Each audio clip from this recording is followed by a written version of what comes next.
Isaiah 53 was a very powerful prophetic message from God through the prophet Isaiah about the life and the death of Christ.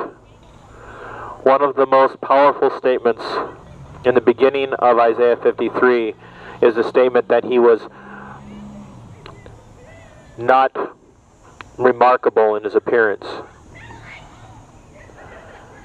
See, we have this glossed over, sanitized version of Jesus Christ with this perfectly coiffed hair and always dressed in these beautiful robes, walking around, clean, attractive. So when Mel Gibson filmed his movie The Passion of the Christ, he hired a popular and famous, handsome Hollywood actor to play Jesus. But see, the Jesus of Scripture was unremarkable. He wasn't a handsome man. He didn't stand out like a Brad Pitt figure or whoever the popular Hollywood heartthrobs are now. More than that, he wasn't somebody that was esteemed by others, not in the way that we esteem people today. For his entire earthly ministry, Jesus was pretty much mocked and abandoned and hated by the people in Jerusalem and the surrounding and outlying regions. All of that was to fulfill the prophecy that was given about him by Isaiah in Isaiah 53. The next portion of the scripture that's so powerful for us, when we think about what Isaiah has to say about Christ, about Jesus, as he prophesies Jesus Christ in his coming and his death, was that it pleased God to crush him. God the Father was pleased, not in a giddy, joyful way, where he was just elated at what he was going to have to do, but in a somber and sovereign and loving way. It was pleasing to God to crush his Son. And if I could, I'd like to put that in perspective. See, it pleased God to crush Christ because it was the only way that sin could be atoned for. See, the word crushed in the Hebrew in Isaiah connotates or denotes, it's not like you crushing a bug under your foot and you walk away, or you stomp on a wasp or something. It denotes this idea of a grinding stone, where grain is placed between stones weighing upwards of 1 ton to 2 tons or 3 tons. One on the ground and one over it, and grain is put on it. And then the oxen in the yoke turn those stones slowly, laboriously, crushing that grain from a grain, like a grain of wheat or sorghum, crushing it slowly into powder, into flour. So in Isaiah 53, when Isaiah says that it pleased God to crush the Son, that's what it was. It wasn't this quick little stomp on Jesus and it was over.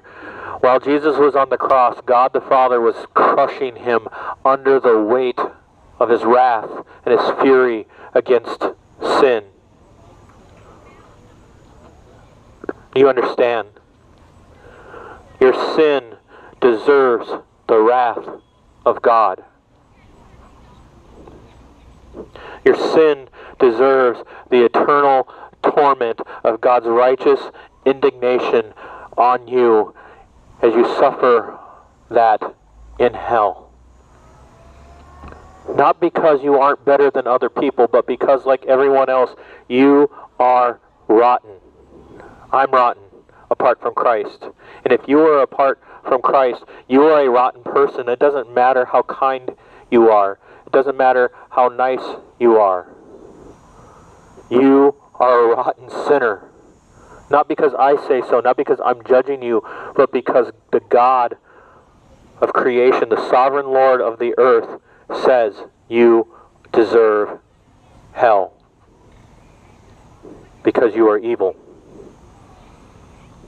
Paul tells us, all we like sheep have gone astray. Each of us have turned to his own way. The Lord has laid on him the iniquity of us all. Is there any proof that he's real? What kind of proof do you need, young man?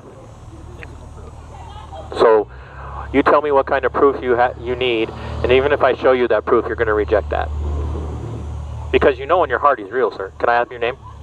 Braden. You shake hands? Civil conversation, right? Yeah. Braden? Yep. So, I won't broadcast our entire conversation. That's fine. So, go ahead, ask away. I mean, is there any physical proof? Like, can you see him? Like, Can I see God? yes. Have you ever seen Hitler? No.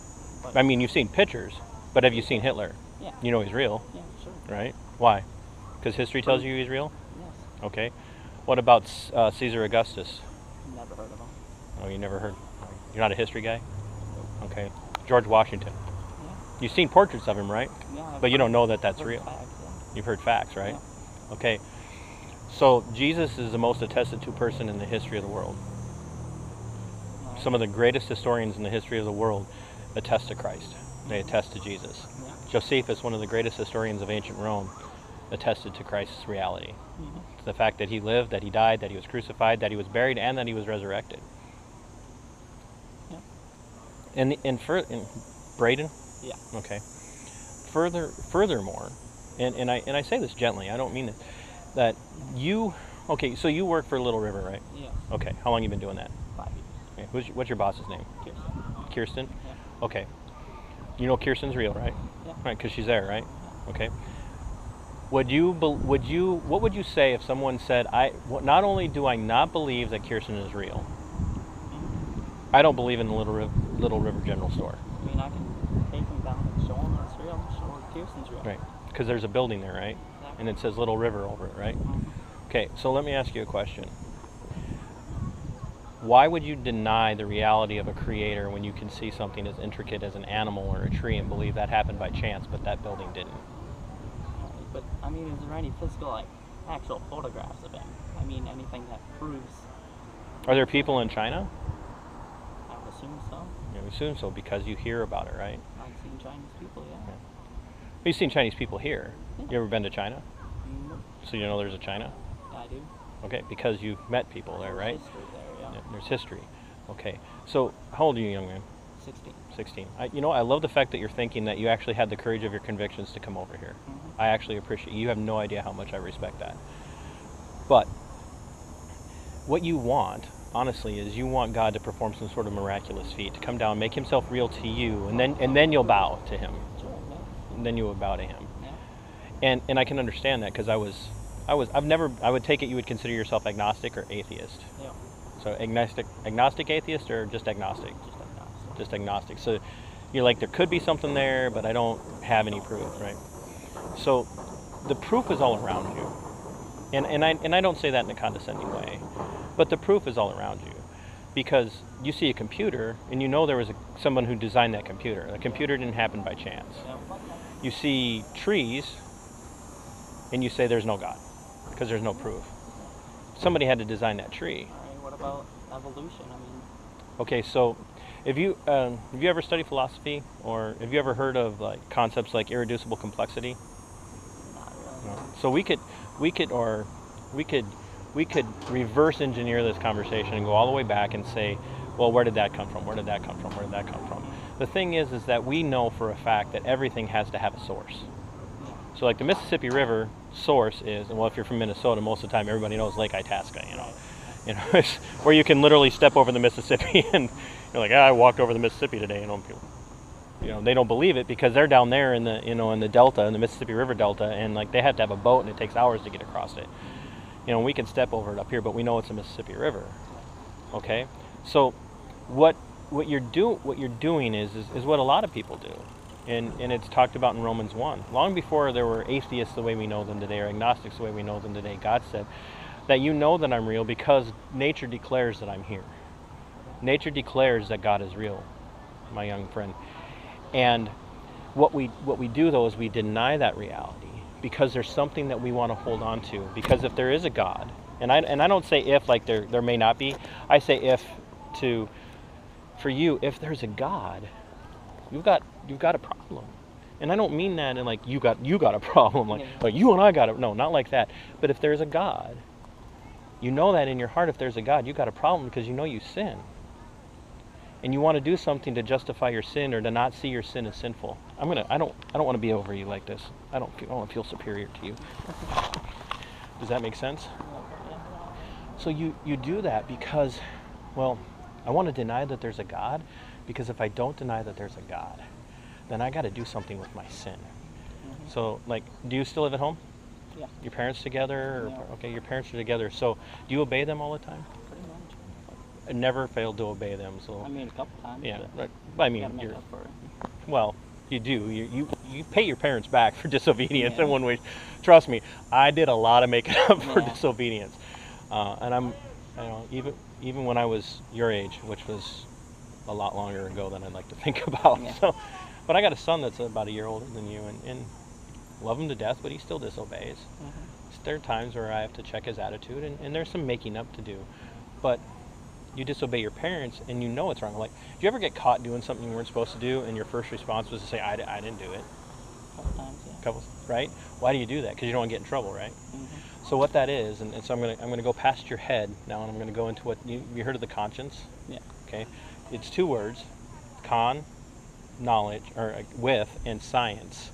Con, science, with, and so it's at its core it means with knowledge. So your conscience bears witness that you know there are certain things you know you're not supposed to do, and then you hide from God by denying those things. The same way that you hide from your parents or from an authority figure. If you're speeding, you ever got pulled over? Nope. Do you drive? Yep. Okay. Good for you. I haven't got pulled over. I think I got pulled over like 5 times within the first year I had my driver's license. So, of course, the speed limit in my town was 25, and you can go 25. So, well, I didn't know I was speeding, or I didn't know I was doing this. And you do that, young man, because you know you're wrong. And it's the same thing with God, except with God, instead of saying, I don't care that I'm wrong, we deny the reality that what we did is wrong by denying that there's a God. And that way I don't have to feel bad about the things that I do. Would you consider yourself a red-blooded American male? Yeah. Tend to lean heterosexual? Yeah. Right? I know for a fact at the age of 16 you've thought thoughts you shouldn't think about women. A couple If times. you haven't actually done things you shouldn't do. You wouldn't tell your parents. Yeah. Right? Why? Don't want them to know. Don't want them to know because you know they're going to frown on it. Dad won't. Well, in general, parents are going to be like, you shouldn't be doing that stuff, Yeah. right? But there's a reason why when we know we're doing something we shouldn't do, that we try to hide it. And part of that is because God has written his moral law in your heart. And so you come at your problem with God, and it's called presuppositionalism. So it's a big word because you seem like you're an intelligent guy. Presuppositionally, you want to deny there's a God because you don't want to have to address your sin. Okay. But say, what about my dad? When he was like 19 or something, he said he prayed every night. That his sister got cancer when he was 19. And he prayed every night. Did she die? She did. Sorry to hear that. And then he That's prayed. horrible. It is. But he said he prayed every night up until the day she died that she would make it. But I mean, let me ask this, and I want to be as detached from it as possible because I don't want it to sound harsh, okay? yeah, So let me ask this: does everybody die? eventually, yeah. Right. It's like what do they say? 100%. There's 2 things you can't avoid in life: death and taxes. Right. And you might be able to avoid taxes if you die early enough. Yeah. So I don't want to make light of your aunt's passing. I really don't, because I lost a dad in a work accident back in 2004, or 2005, excuse me. So I don't want to make light of it, but everybody's going to die, right? So the question is does the fact that he prayed and your aunt still passed away disprove God, or is God obligated every time somebody prays to respond? And that's the thing is, if we can make demands on God, but we turn around and God can't make demands on us. Do you see what I'm saying? Yeah. That's kind of why we do what we do. We turn away from him because we don't want anything to do with him when he starts to have demands, but we can have demands on him all day long. Nobody ever thanks God for the good things. You know what I mean? Now, I'm not saying your dad wouldn't have.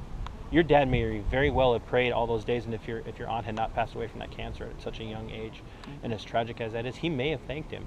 But I know people all the time, when the Twin Towers came down in 2001, you weren't around for that. Yeah. I was like 6 days old. Yeah, so not old, but yeah. So you were around, but not, same thing with my son. My point being is nobody said, well, I want to say this, a lot of people blame God. But when we find out about a tragedy that's averted, nobody ever says praise God. You see what I'm saying? And I'm not saying you have to agree with me. I would love for you to walk away and be convinced, but what I want you to think about, can I give you my card? Sure. Would you check out my website, my YouTube channel, and Sure. engage with me? Because I don't want to keep you from work Yeah. for too long. Your boss is probably going to holler at you anyway. Maybe. Well, that's my ministry, Alright. and that's the church that sends me. Okay. The thing that I want you to understand is that as harsh as this sounds, I know the reason why you're denying God is because you know inside that there are laws from God, not man's laws, but there are laws from God that he demands obedience to, and you know you can't obey him. And so instead of acknowledging him, it's easier to say he doesn't exist or to blame him for the bad things that happened but not give him any credit for the good things that happened. And that's one of the things that I was saying. I don't know if you heard me, but did you wake up this morning drawing breath and go, oh, hey, thank God? No. But if something tragic happens to one of your friends or to a family member tonight, you go, well, where was God? Can you recognize that in yourself? A little bit, yeah. So my question or my plea for you is not to just, acknowledge intellectually that there's a God and then you're okay. Because there's a lot of people in churches, my friend, who would say harsh, mean things to you because you would ask that question, who would go to church and they would have intellectual assent to God being real, but have had no spiritual understanding of who he is. And he's written his law in his heart, not because he hates you, but because he loves you and he wants you to be saved.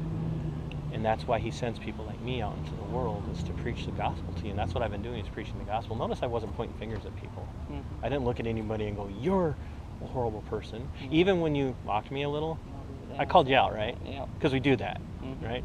But I didn't call you out. And did you hear what I said immediately after? Yeah. I don't want this for you. I'm not angry at you. I care about you. I love you as a fellow human being. You're made in the same image that I am. You know that you have sinned. And the only way to deal with it is through, and I know you've heard my entire 3 messages so far. Couple of them, yeah. I know you've heard them. Even if you've been working, you've heard bits and pieces. And you probably heard me out here before if you've been working here for a while, because I've Yeah. been here other weeks. Yeah. It's, God is real. But yet he sent his son, God in the flesh, to pay the penalty for sin that you and I couldn't do it. I can't pay the penalty for you. I can't pay the penalty for me. Only Christ can do that. Like, would your dad sacrifice you to pay the penalty for somebody hurting your mom? Probably not.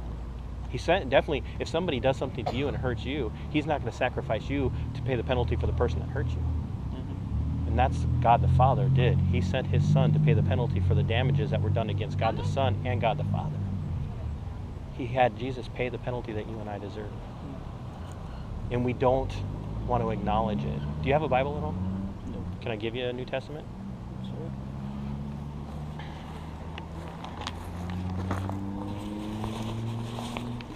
Your boss know you're over here? Sort of? Yeah, one of the two. One of the two. That's a New Testament.